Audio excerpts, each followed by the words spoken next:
difficult. And I fluked it. I fluked it from like 70 or something. And that I was like, man, I was planning on grinding this for like 4 days. I gave myself a lot of time, and I fluked it on day 1.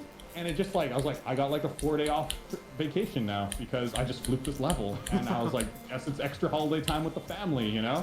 And it was great. That was euphoria. It was amazing, right? That sounds awesome. Mm. So I was really stoked after that, yeah. So there's been some really, like, really big ups and downs with that series, with everyone involved, yeah. Yeah. And I guess, so obviously your username is your full name, if I am correct? Well, my name is Eric Wilderman, and Van is actually not part of my name. Oh. So, everyone thinks it is, and I get a lot of people asking me, are you Dutch? And of course I tell them no, I was born and raised in Canada. I think like, I'm like a mix of a lot of European nationalities. You know, I got like some Irish, British, German, Polish. My grandpa's side, like, it's a mix of a bunch of stuff. Maybe there's some Dutch in there, I have no idea. But I'm definitely not. I was born and raised in Canada.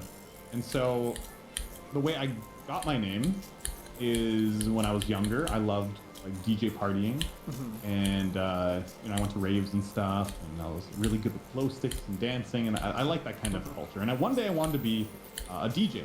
I'd love to be a DJ. And that kind of dream came to pass. I wasn't so much as into it as I thought I was. But I saw all these names of DJs I was listening to, like Paul Van Dyke, Armin van Buuren, and I told my friend one day, I was like, dude, doesn't Eric Van Wilderman just roll off the tongue? Doesn't that sound sick? And he's like, yeah, it does sound pretty sick. And I was like, yeah, it does, Eric Van Wilderman. I was like, I like it. I was like, if I ever become a DJ, I'm calling myself Eric Van Wilderman, just for the heck of it.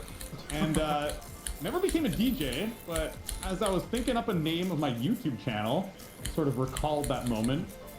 I was like, I don't have a name, but I always liked Eric Van Wilderman. I'm just gonna call myself that. So, here I am, Eric Van Wilderman. There you have it. That's why he's named Eric Van Wilderman. Yeah. One of the most recognized names in the community. I guess so.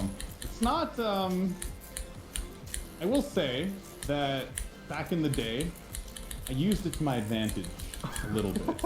So, here's, I think it's only happened like a couple times, 2 or 3 times, but when I was like a budding YouTuber, like under 1K subs, I'd get like 1 or 2 comments per video, you know, not much. I was doing like 70-part Let's Plays of games and stuff, right? Of course, wasn't getting a killer amount of views. Yeah. But, you know, every once in a while a comment would pop up like, oh dude, like small YouTuber, like, are you Dutch? Because if you are, I'll totally subscribe. And I was like, hell yeah, I'm Dutch. Nice to meet you. So I did that when I started YouTube. One of those embarrassing stories I have from back in the day, but yeah, I'll admit it. It happened. Filthy ass liar. But oh well. Oh well. When you're smaller, you try to cut those corners. Yeah, sure. Just for like 1 sub. For like 1 sub, yeah.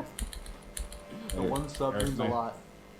Yeah, I was just hoping you'd comment on every video. Well, because you're Dutch, I'm gonna really watch your videos intensely and comment on every video. Yeah, help me out, bro, please.